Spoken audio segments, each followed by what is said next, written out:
What really pisses me off about it is the arrogance of the jackass behind the back that's doing this. To be so cockeyed, sure, that you can do whatever the fuck you want to, and nobody gives a shit, and you can just do it anyway, because you sat back and made yourself God. Do you know what the customer said in my store last night after those two cops gave me that snow job and left? Went outside and pulled their squad car around the side of the building. I don't know what they were doing, because I was inside the store doing my fucking job. I didn't notice they were still out there until I happened to look out the window 2 minutes before they left. They told me they were all flabbergasted, the customers were.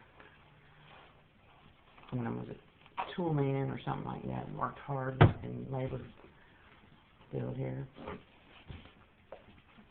Probably in the oil and gas industry, or a subsidiary of that.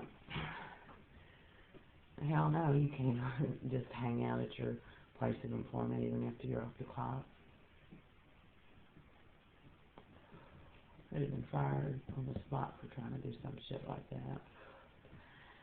That guy Brian told me he was waiting on a ride. I didn't even know he was in the office. He snuck in there without even telling me he was there. Never met him before. Didn't know him. Didn't speak to him. Had no idea he was in the office. He was sitting there playing with a little white iPhone. Said he got off at 11 when I first asked him what he was doing. I didn't know him. I asked him would he wait outside for his ride, because I didn't know him. I was just going to call Madeline and say, you know, if everything was all right, because I was there by myself. Church pastor from one of the very largest churches in this area happened to be in the lobby and heard the conversation.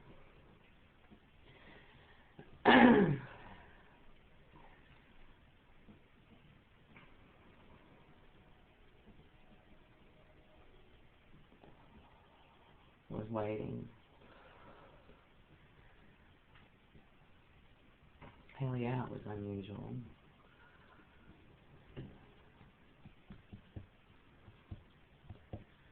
Ashley didn't tell me the guy was there, whoever he was. He'd left a little white iPhone plugged in the office computer to charge, I guess. I didn't look at it or anything. I thought it was Ashley's phone. Didn't see that guy, Brian, anywhere in the store until 11:41 when I went in the office. And he told me he was waiting on a ride. I told him, yeah, okay, well, you can wait outside. He said his shift ended at 11. I knew he was jacking me around. He was sitting there playing on the whiteboard iPhone. I don't know what he was doing. He was something on the computer. I didn't have any knowledge of what he was doing on the computer or on his cell phone. I did not make him my representative and give him authority to accept a search or speak for me or do anything related to any case involving me. I never met him before. And I could tell there's just something funny about what he was doing, the sneer on his face.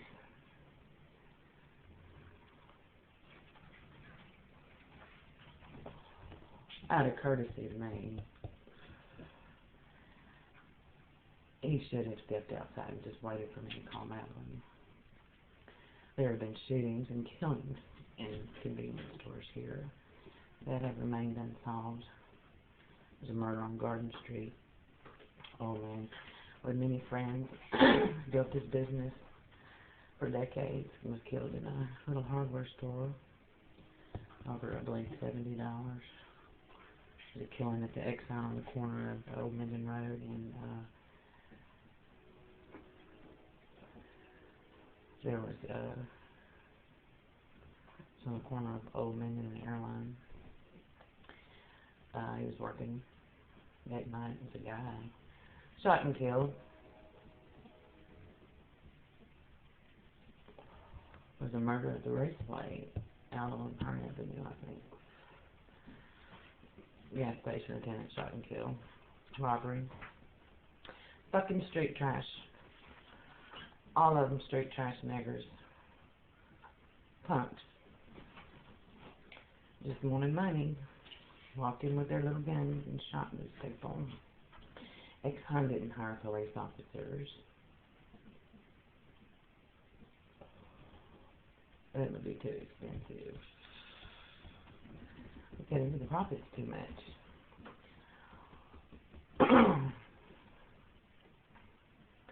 Alright, same shit at the Best Western and same fucking thing they always had for the bathroom. That's what they did at Best Western, that's what they did at Circle K, that's what they did at Exxon when I worked there.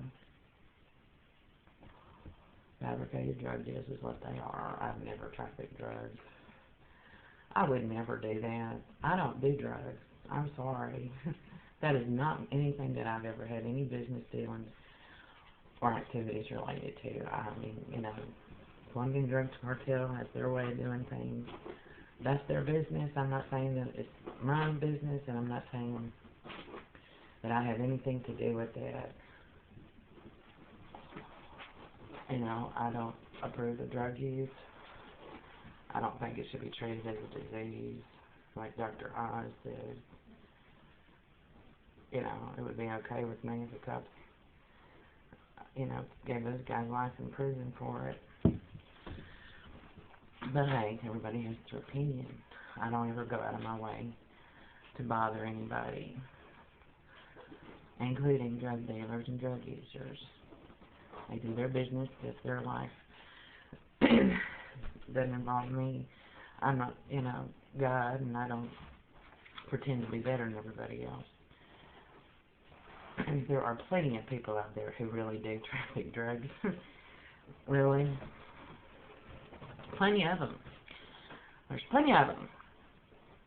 If you spend half as much time working them over as you spend working me and my son over, I think probably half of the drug dealers in the city would be in jail right now. But it's so much easier to go after innocent people because they don't shoot back. They call the police and get snow jobs for street trash dopeheads that are harassing them. Like me. It worked last night. Like it's happened over and over again.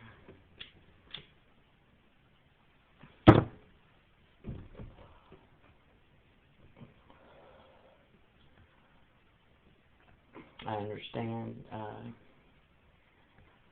you know, I just think there's a right and a wrong way to do things, and I think if we wanted to make drugs legal, then and we're going to do this kind of stuff, we should make all drugs legal. All of them, cocaine, heroin, meth, marijuana, all of it. Make it all legal. Since they're doing it anyway, and we're going to, you know, jail innocent people like me and try to, you know, I mean, that's unbelievable, but the arrogance of what I see, that man and that woman that pulled up to that door, 6:53 a.m., the light gray four-door black male driver with black rimmed eyeglasses, short hair, not overweight, probably in his 30s, white female petite, dark hair, shag cut layer with bangs, jumped out of her car. She jumped out of the front right seat of the vehicle, opened and closed, opened the front door of the store. I was sitting at register 1, pushed it open just enough for the doorbell to ring, jumped back into the front passenger seat of that gray car, which had pulled up almost kind of sideways to make it easy for this woman to do this. I looked, when I heard the doorbell, I looked up, all I saw was her. She was back in that vehicle, she was running, had to be. Jumped back in that vehicle, turned herself facing the driver so I couldn't see her face, leaning back in the passenger seat. False eye contact with me. Say I was invited, or that I gave consent. No, I didn't. Opening and closing the door without saying a word to me, so I didn't even see your face, and jumping in a car. That's stupid.